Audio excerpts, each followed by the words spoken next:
Good morning or good afternoon, whatever is the correct time of day, everyone. If my slideshow will be in, there we go. Okay, so the ICCP, what is the ICCP? We are a professional members organization that recognizes those with skills, qualifications, and expertise in the professional management of construction claims. So we have three main objectives, which are to establish international professional standards, to give recognition to those who have gained the appropriate knowledge and skills, and also to help educate those who wish to gain experience and professionalism in the management of construction claims. And why is there the need for the ICCP when there are so many other construction organizations, such as the RICS, etc.? Well, quite simply, construction claims have become a key part of the international construction industry.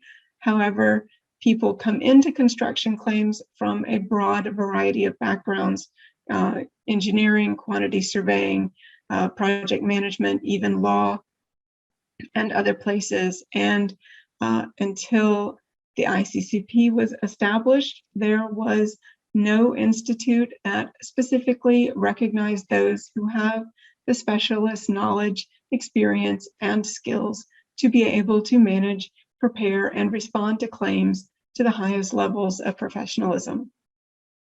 Okay, so I will briefly introduce our steering committee. We have our executive officer, Andy Hewitt, our elected president, Paul Gibbons, 3 elected fellows, and Nina Hewitt Tyrell is the general manager. She is currently on maternity leave, and I am filling in for her. So in terms of membership, I won't go into great detail. I will just say we have 5 levels of individual membership. We have the 3 membership levels we have had since the beginning: associate member and fellow, which has their own set of criteria to achieve that level. We also have 2 new levels: student membership for students, and once those students graduate, they can then become a graduate member. And we also have corporate membership for companies that specialize or have departments that specialize in construction claims. And what's in it for you? What are the member benefits? First, we have industry knowledge. We have a private members area, which has a knowledge bank of white papers, research, case studies, etc. We have information on further education and training. We have a bookshop, which doesn't sell books, but does review the latest industry releases. We have a library of practical templates that help our members save time and ensure that their claims are done correctly. We host regular CPD events such as this one. So a member benefit is that you will get a CPD certificate. Anyone can watch these webinars for free, but only members get a CPD certificate. We also have the ICCP Academy, which are more technical and only open to members. Those are also webinar trainings, but they are only open to members. We have discounts on books from Wiley Blackwell and Rutledge. We also have a discount on training with our training partner, Claims Class. We have a monthly newsletter for members to keep them up to date. We offer industry exposure in the form of public listing of our members. Members also receive a certificate of membership and logos, which they can use on their CV, LinkedIn profile, etc. We have a private LinkedIn group where members can discuss their contracts and claims questions in a confidential manner. We have the optional benefit of joining the Register of Claims Practitioners. So this is usually preferred by private consultants. And this is a personal webpage with a profile and any experience you would wish to highlight. Okay, I know that was pretty quick. If you would like to know more, please visit our website, instituteccp.com, or email me, jennifer.smith@instituteccp.com, or membership@instituteccp.com. And finally, if you opted to receive information when you registered for this webinar, you don't need to remember any of that, because I will get in touch with you and you will then have my contact details. And with that, I will hand over to today's presenter, Krzysztof Klimaszyk. Hello. Thank you for joining our webinar. Thank you, Jen, for the introduction. Let me also introduce myself. I don't know whether the screen is visible. Okay. There we go. So I would start with quick introduction of myself. I'm Krzysztof Klimaszyk. Maybe it could be hard to pronounce. I'm from Poland. I have been civil works manager, scheduler, and claims manager for over 8 years. Now I provide contract solution services within Arcadis, Poland. If you want to know more details about me, you could look at the reportconsulting.com or LinkedIn profile. Here are the links. And today I would like to talk about the liquidated damages for the delay rates. And let me start with some exacerbated statement that you could hear on site probably. And it goes like that. Well, I will charge liquidated damages for the delays despite the rates are sky high. I know that nobody could negotiate them on public contract.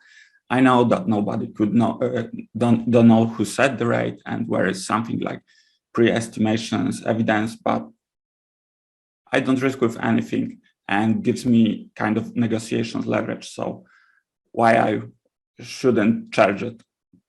And that's the end of the statement. And I don't think it should go like that. Therefore, I decided to figure out how to deal with it. And now I could share with you some comprehensive view to enable better decisions in the future. And to preface the lecture, we could start with the reminder with the exemplary LDs clause. And it sounds like if the contractor fails to comply with time for completion, the employer shall be entitled to payment of delay damages. It's so straightforward, so someone inexperienced may not look for the hidden preconditions, but actually there are some developed through court rulings. And the first precondition that is actually usually explicitly written within the contract refers to the time for completion feasibility, whether the contractor could comply with time for completion, whether he faced any force measure, or whether the employer conduct prevented timely completion. But I will leave it beyond this lecture, and instead I would focus on another important but usually forgotten and only implied precondition as to whether liquidated damages rate for the delays are reasonable or not. And in order to consider it, let me go through 4 following points associated with LDs. The first would consider impact to the contractor whenever LDs are charged. The second would go over the intentions behind LDs clauses. Third would consider legal aspects and legal rulings as to liquidated damages rate. And with fourth and final point, I would describe the methods on how to justify LD's rate. So assume that the contractor is late. So we got to decide whether to charge LDs or not. And something about 10% of contract value is at stake because that's the common cap on LDs. A greedy employer would obviously charge it and don't care about anything, but it could seem to be a lot for the another employer. But let me ask, what actually does it mean for the contractor? If the contractor would miss 10% of some contract value, it would for sure affect his losing interest rates. So, but this could be pretty small, and that could be just the tip of the iceberg. Missing 10% would mainly affect his cash flow, And if we consider, for example, 20 months project with monthly cash conversion cycle, the average need of working capital for the project equals 5%. So we can conclude that if the contractor is interested in such project that could be the common ones, if the 10% of the contract value are charged, he would miss another 2 similar assignments. But I know, and you know for sure, that the reality varies from average. So the contractor damages would vary from necessity to open new and costly credit line only through missing of other contract opportunities or refusing to put a bid or to delay some another projects or supplies, and up to bankruptcy in most drastic scenarios. And one might say that holding on to another project would be hardly possible or unprovable. But I believe that in times of COVID and war, the contractor get worse, so they already utilize their financial contingencies. So if their crucial income would be put on hold, they may put on hold at least temporarily some supplies or prepaid supplies or another project. And I don't find it hard to link, for example, the correspondence or schedule or the other evidence on another project with the withheld income or the account balance. But back to the point, 4 of these kind of damages have something in common. They depend on the employer conduct, but also on the contractor's financial conditions. Therefore, in case of dispute, one may argue that these are indirect damages, usually excluded from contracts. But there's the exception. The courts enforce indirect damages whenever they recognize willful misconduct or the gross negligence. So to sum up on the contractor damages, whenever the LDs are charged unjustly, the interest rates are the subject for remuneration, for sure. However, if the court recognizes willful misconduct or gross negligence, the remuneration could rise up to sky-high levels. So I advise to beware of it. But what actually could be a willful misconduct or gross negligence in this case? And assume that the LDs for the delays are enormous or high enough, and the market conditions change to disfavor the employer. So he may be more willing to look for the benefits associated with delays instead of project completion. And if his wishes turn into action against the contract performance, that would be willful misconduct. And especially in such cases, the courts should investigate whether the employer, by some means of hindrances or laziness, do not violate good faith obligation. And we touched the willful misconduct, but on the other hand, there is also gross negligence risk. And when I think about gross negligence, I get on my mind the inexperienced management. And there's obvious question how to distinguish the inexperienced management from the experienced ones.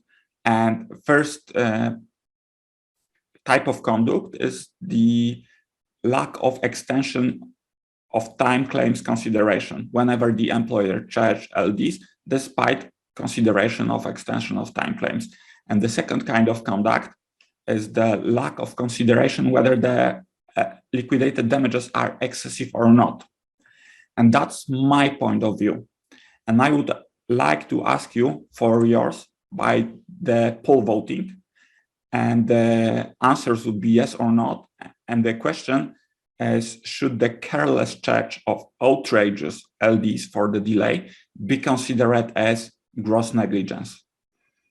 And Mrs. Jennifer, I would like you to ask to start poll voting. It should appear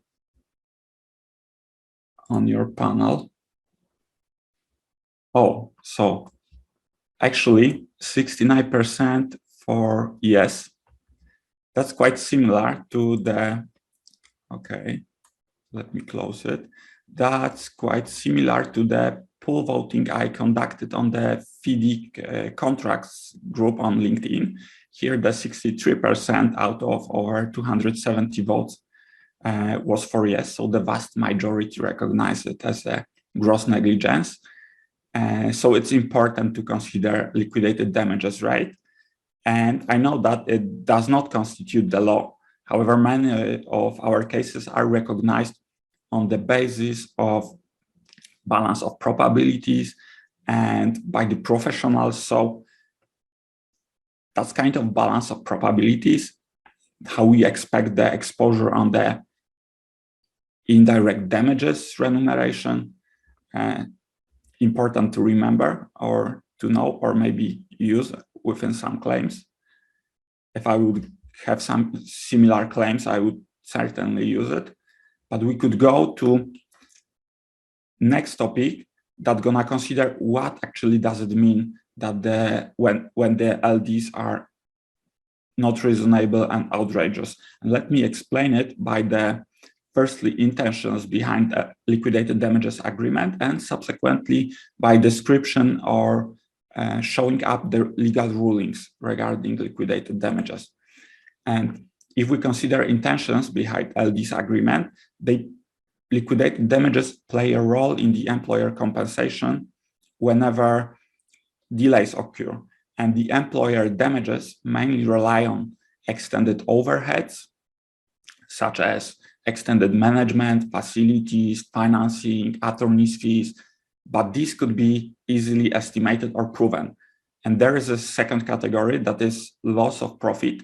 And actually, loss of profit is impossible for accurate estimation or proof because it depends on the theoretical assumption as to demand, sales, prices of produced goods.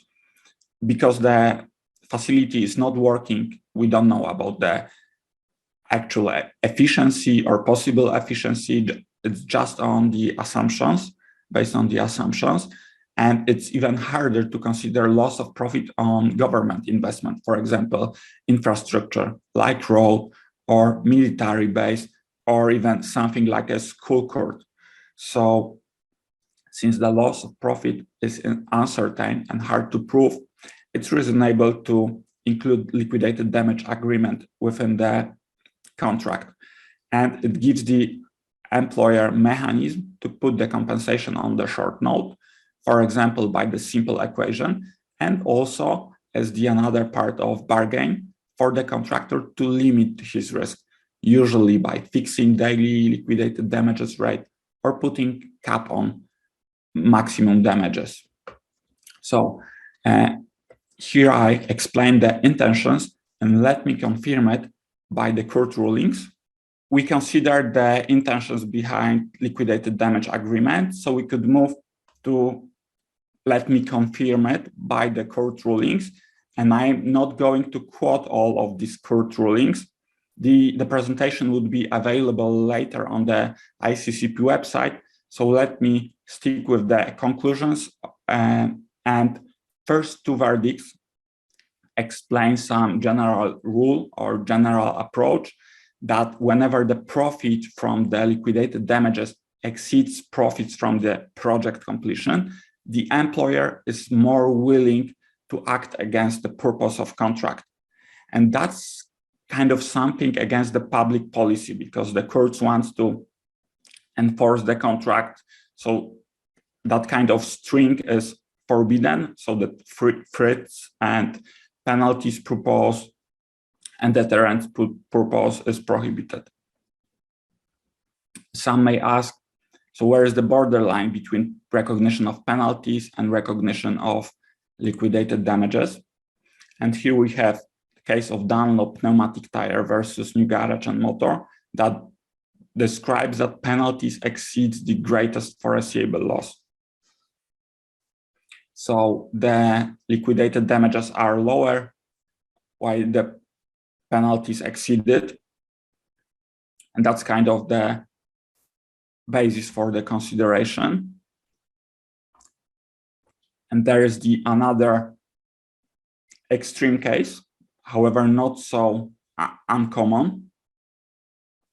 Here, within this case, nobody knows who set the liquidated damage rate, and nobody could justify it or substantiate it somehow. And the court found that school bus drivers could not lose so much by going around the road under construction. And he recognized that the penalties are without justification. So whenever you've got no justification, your liquidated damage clause could be recognized as the penalty and not enforced. Here's another interesting case that explains that liquidated damages are to put compensation on the short note and does not depend on the actual losses. The court recognized that liquidated damages may exceed or fall short of the actual damages.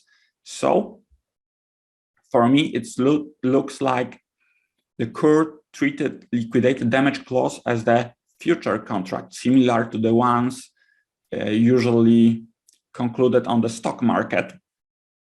And I could describe it on the graph. Whenever there is low demand on certain good or low loss of profit, the LD's rate exceeds the actual damages. Let me take a pointer. There's low demand line and the LD's rate. So LD's exceeds the actual damages. However, whenever there is high demand for some good, the LD's fall short of actual damages. And that's kind of benefit for the contractors. And for example, of good that is on high demand, it could be the oil price during the war. And there's something more I could say on these occasions when there is no incentives for the contractor. For example, no cap on LDs or the option to change liquidated damages for the actual damages whenever it exceeds. That's the risk for the LDS clause to be considered as the penalty. So it's better when some kind of incentives for the contractor is implied within the liquidated damage clause.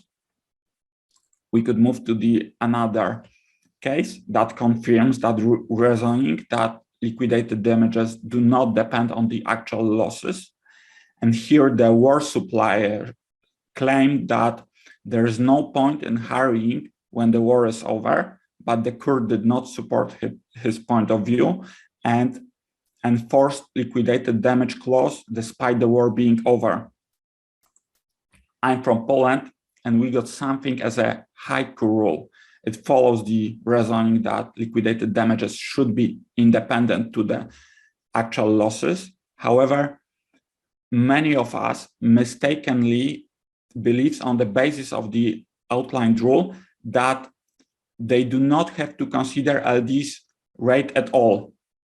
And I believe that mistake is done because of some kind of confuse of terms of actual losses with the pre-estimated damages, actually predictions contemporary to the contract conclusions. And I agree that LDs are independent to actual losses, but we must distinguish that LDs have to be substantiated by the predictions contemporary to contract conclusions.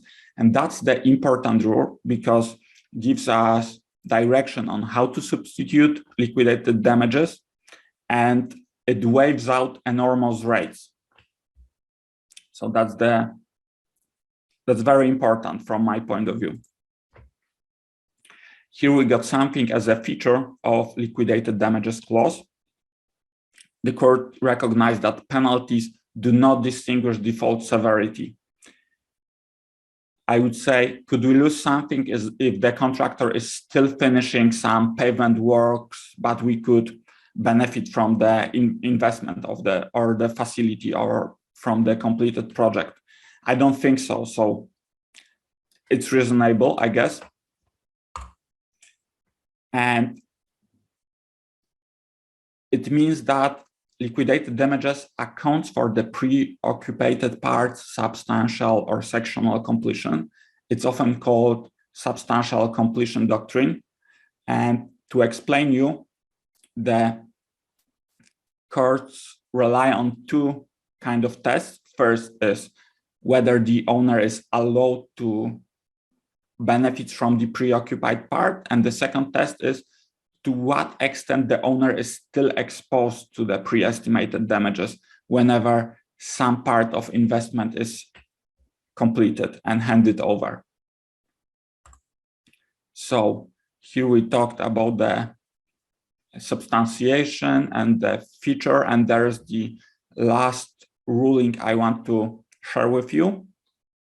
Here the son or a gardener, the bridge constructor on the public contract, contested non-negotiated LDs.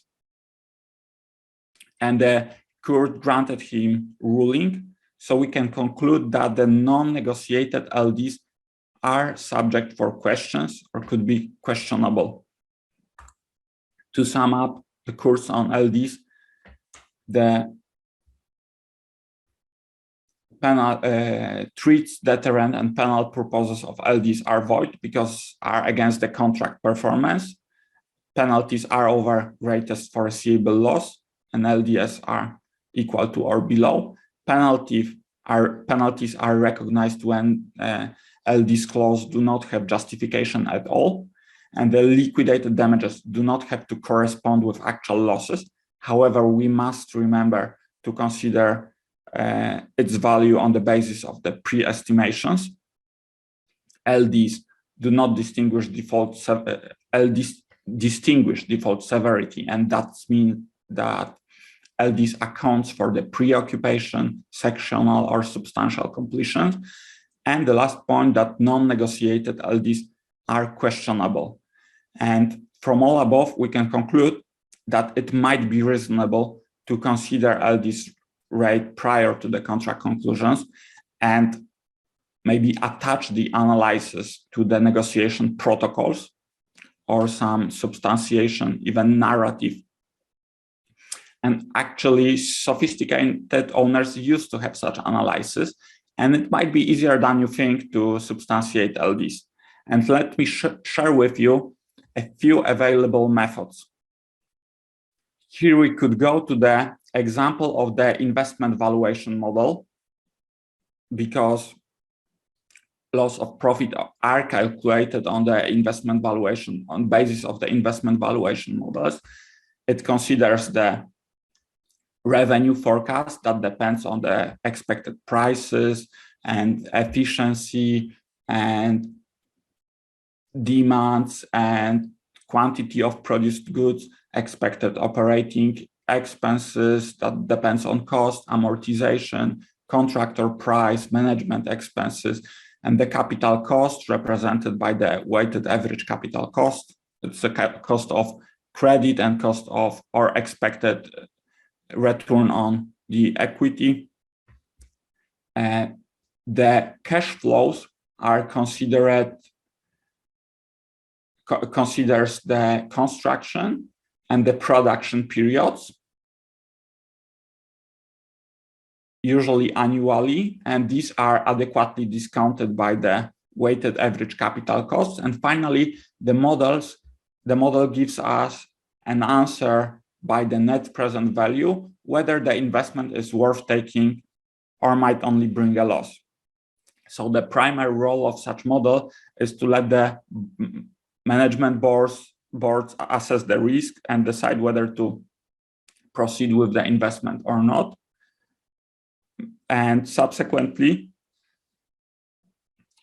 such models are shared with the financial institutions to let them decide about kind of participation in the investment or getting involved. So whenever you are looking for the liquidated damages justification, you should ask your financial department, what was the basis of decision to start with the investment? And this model could look for some very complex, but usually is the simple one from all of the possible investment valuation models. The more complex models could consider, for example, different demand scenarios, or could consider some factors in more details, for example, to break down the cost. But if you want to use as high liquidated damages as possible, you should rely on the optimistic demand scenario. So this model is pretty simple, but it's enough for the LD substantiation. And since I described the model itself, we could move to the first method of justification. It's pretty simple, to use an operating income as a loss of profit. Since the investment is not working, we lose the revenue. However, we save on the operating expenses. And here is the simple formula: operating income divided by the contractor price gives us the daily loss of profit rate. To it, we should add extended overheads like management or any other justified factor to finally calculate total value of liquidated damages. The second method you could use whenever you don't have the assumptions regarding revenue or operating expenses. In such cases, you should rely on the assumption that whenever you start certain investment, you expect, or you reasonably should have expected, some payback in the certain period. So assume that the 10 or 20 years payback period is reasonable for the construction investments or the construction projects. So if you expect payback, you expect the operating income to cover at least amortization and credit costs and profit equal to the no-risk treasury bonds. So the loss of profit rate calculated on that basis would be the smallest possible or the lowest possible, because it does not consider potential profits from the production and the kind of risk premium. So you could use it as a bottom benchmark, and you could use it for the sum of government investments, for example, playground for kids or school court, or maybe some other more or less needed investments. And to this value, you should add extended overheads too. So that's the second method, how to, defend yourself whenever you don't have any of justification for LDs. Of course, another method could be to justify liquidated damages on some security reasons and describe it by the narrative, and that probably would be valid too. However, it cannot be supported by any calculation, so I omitted it here within this lecture. And another issue regarding LD's justification is that you should increase LDs for the contractors who could impact on the time of execution of subsequent contractors. And in this case, the LDs would include not only the employer damages, but also the eventual damages towards the subsequent contractors. And that could be all. And I would end up with recommendation first for the kind of employers or all of advisors to check whether LD's rate complies with the investment valuation model prior to contract conclusions, to consider attaching valuation model to negotiations protocols. Remember that LDs are harmful for the contractors, so recheck whether LDs are substantiated prior to charge, and consider already filled extension of time claims. Remember that you could be responsible for all consequences. For the contractors, you could use our pool voting or the cases, or explain the employer preemptly what could be the consequences of unjustified charge of liquidated damages. And finally ask an expert if you are in doubt. So on this, I would end up and thank you for your attentions. Thanks to the Institute of Construction Claims Practitioners for opportunities. I hope it was easy enough for you to follow me, and I had a lot of fun with preparation of this presentation because that's something I like. If you want, you can contact me by the LinkedIn profile or by the email that are on my website, rapportconsulting.com. So, all right. Thank you. Yeah, that was very informative. We do have several questions if you've got time. okay. Okay. The first question is, will supervision I can see it. consultant fee for liquidated damage period be included in the liquidated damages cost? For sure, for sure. However, there is also a chance to separate it. Or somebody else could want to reply and issue it. I don't know, but let me explain. For sure, you can include it or you can keep it separated, up to you. But whenever you don't have any justification, you can include it. So there is the, I hope the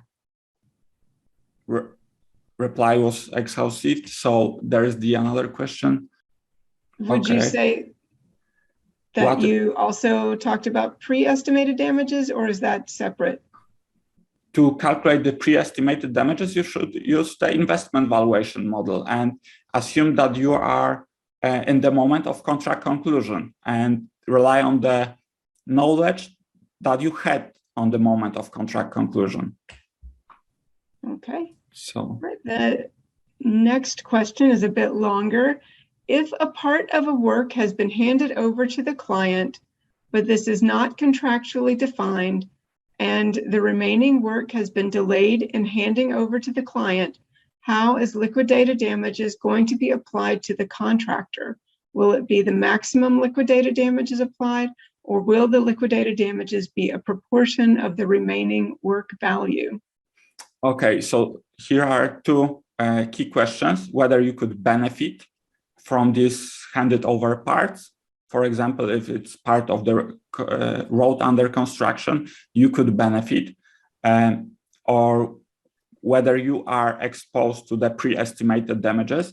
And if you could benefit from that handed over parts, you should somehow reduce your liquidated damages. We cannot be sure what the court going to decide, but that would be the basis. So you got to take some approach, I believe, to reduce it somehow, if you could benefit from that parts, and apply the lower LDs rate, or simply calculate the, or forgot about the LDs clause and calculate it on the basis of the actual damages. Someone asked, could we download easily, or is there certain requirements? I think that is a question for me. And also for everyone who's asking about certificates or replays. You can stop asking, I'll just go ahead and answer now. Members who are in attendance will receive a CPD certificate. That is a benefit of membership. And everyone can view the replay and download the slides. Give me a few days to get them posted on the website, and the video will also be available on YouTube. Okay, so the answer is yes, you will be able to get that. If you requested information when you registered, then I will send you the link to the replay when I send you the information. Okay, so back to the questions for you, Krzysztof. On the basis of everything you have said, can you explain what strategy a contractor or consultant can employ when a contract has high liquidated damages and the employer is looking to enforce them due to delays on the project? Should the contractor or consultant always, as a matter of course, look to the employer to justify the value of the liquidated damages, even if it's post-contract signatures?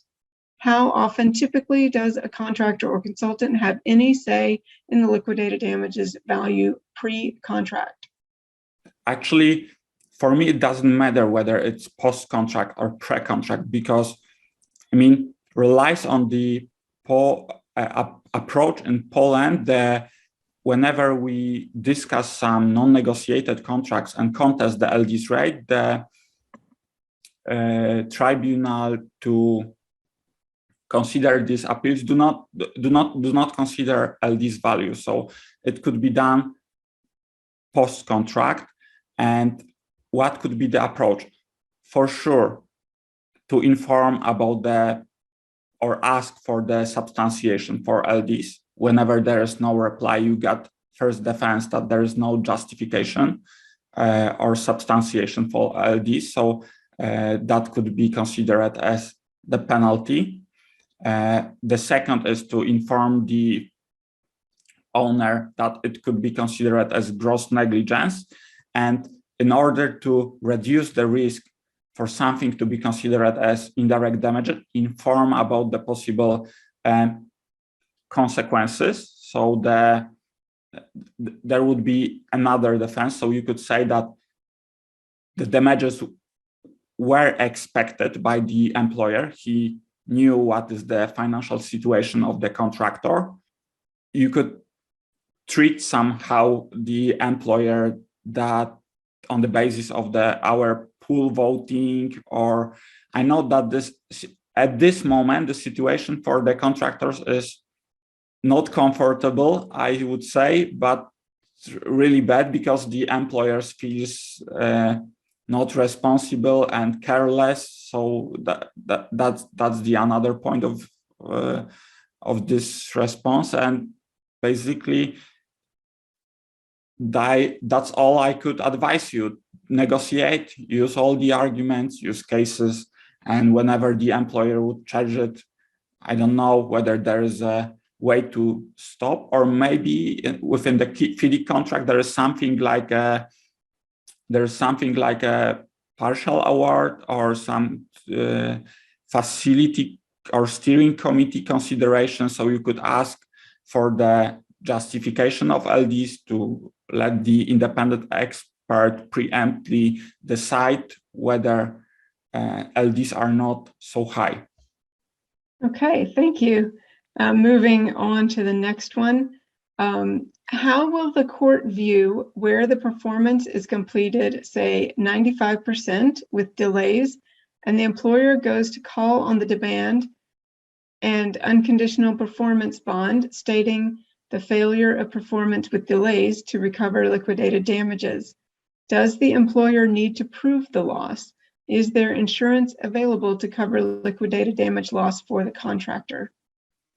I don't think there is the insurance available to cover liquidated damages loss. At least I don't know. I mean, the kind of insurance is to open your credit line. So that's the way out. And does the employer need to prove the loss? I guess he don't need to prove the actual loss. But if you would contest it, he may need to prove the losses on the basis of the predictions contemporary to contract conclusion, and at least explain what was the basis of such liquidated damages, or what you could expect to lose from that remaining 5% of the contract that were not handed over. Okay, thank you. Okay, if subcontractors make delays and the main contractor is supposed to pay liquidated damages because of the subcontractor, how do you calculate the subcontractor's liquidated damages amount? Okay, so usually subcontractors would have the same liquidated damages as the contractor, but they got smaller contract price. So if you count it, for example, by the certain value like $100 or $200, there would be same amount of the liquidated damages. But if you count it by the percent of the contract price, then it would be higher because the contractor got a smaller contract price. And to the subcontractor liquidated damages amount, you could add, for example, the possible impact to the contractor and possible impact to the subsequent subcontractor. So usually subcontractors got a higher liquidated damages rate. And I hope I answered it within the first part of this answer. Yes. Okay, thank you. And is it not possible to agree on the parameters between all parties prior to signing off the contract for the calculations of liquidated damages? It is possible. Actually, that's the recommendation and best practice. Easy answer. Okay, Yes. And Christian said, thank you for your answer to his question. Okay, next question. Once the maximum amount of liquidated damages have been applied or charged to the contractor, if he is still unable to complete the work on account of his fault, what remedy do we have? Depends on how the liquidated damage clause is construed. Some of the liquidated damage clauses have an option to exceed the cap value or exceed the daily rate, and you could use something. You could calculate it on the basis of the actual damages whenever these.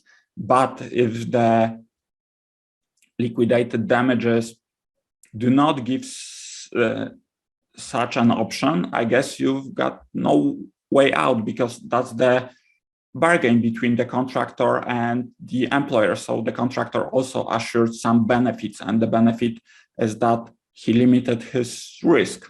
Okay, just got a few more. Is it good practice to impose liquidated damages whilst there is still an extension of time claim still to be finalized as a result of delays from the project manager, considering the intention of the liquidated damages?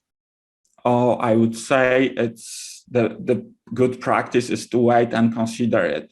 And for sure, the contractors get an obligation to proceed with the claims yearly. So, for example, within FIDI contracts, you've got 28 or 84 days to fill the extension of time application. Whenever something happened at the end of the project, it would not affect so long period. So if you can, it's better to wait. I don't advise to cut off the incomes or the bonds of the contractor, because it's so high value, and the project manager, at least if he has some, not considered extension of time claims yet, but he could assess whether it's to agree or approve that claims or not.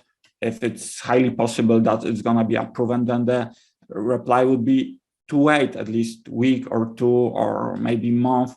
If it's highly possible that the extension of time claims are ungrounded, then charge it, because it's not going to be granted probably. But it's better to wait, and it's better to consider some for you or for the project manager to verify or validate the extension of time claim is easy. It's more hard to manage the lacking 10% of contract value. If you lose so much money, it could affect the other projects, and it's better to stay, at night and consider that claims than charge so much cash. The next question, generally liquidated damages are 10% of the contract amount. Based on the duration, what percent of the time is reasonable for charging the whole 10% of the liquidated damages? For example, on a 24-month contract, how many months is the full 10% amount reasonable, or vice versa? That's good question. Usually liquidated damages represents the loss of profit, and when you expect some return of the investment within the 20 years or 10 years, then the 10% would be a year. So at the minimum, that the year or the maximum period would be a year for the 10%, but you could reduce it to, for example, half year. Depends on you should calculate it on the basis of the possible loss of profit rate. So okay, thank you. Yeah, just to continue, it does not depend on the time, but actually on the lost profit within the period and how it relates to the contractor price. You could contact me later if you want some more description. Okay, Mark says he is slightly confused. If a contract is in effect, then the level of LADs has been agreed by both parties. If the level was to be considered excessive, then this should be negotiated prior to execution. To rely on the assertion that LADs is a penalty, what time of application is surely a last line of defense by the contractor. Either comply with the program or substantiate a delay to completion. Consider also Azimut Benidi court case there that a clause will therefore only be unenforceable as a penalty if it is extravagant and exorbitant. Isn't the substantiation of LAD levels just lighting a very expensive legal touch paper? Okay, so from the end, I showed that the substantiation of the LDs, it's nothing expensive. It could be pretty simple, and you probably got the substantiation within your company, or the employer have just called the proper person. Usually, I would say you could be slightly confused because it's confusing that when there are applied LDs rate within the contract and you don't know whether it would be enforced or not. But sometimes the liquidated damage clauses are so high or enormously high, for example, 0.11%, and you could be 90% sure there's no substantiation for it, because it would mean that the investment would return in 1,000 days, like 3 years. So that's impossible for the construction industry. So there's another point with your request. Reality shows that no, all of the contracts could negotiate liquidated damages. And there was one case that explains that on the public contract, you usually cannot negotiate liquidated damages. And that's the point you could raise the question. So it's, and whether there are any other parts that I do not replied yet. The assertion that liquidated damages could be last line of the contractor, but it usually is the line of defense. And we've seen on the basis of cases that the valid line. So that's all, I guess. Maybe the sequence of my reply was from the last part of question then to first, but how I read it, and I hope I clarified my point of view. Okay, thank you. Okay, if actual liquidated damages are more than stipulated in the contract, then what would you do in that scenario? Depends on the terms included within the liquidated damage clause, whether it allows to charge actual damages or not. And some of clauses allows to exceed liquidated damages and charge more. Some do not allow for it. Because, for example, now we got the war. So many of the, for example, gas investment were proceed on the basis of some security reasons. And we expected that it would be useless, no profits.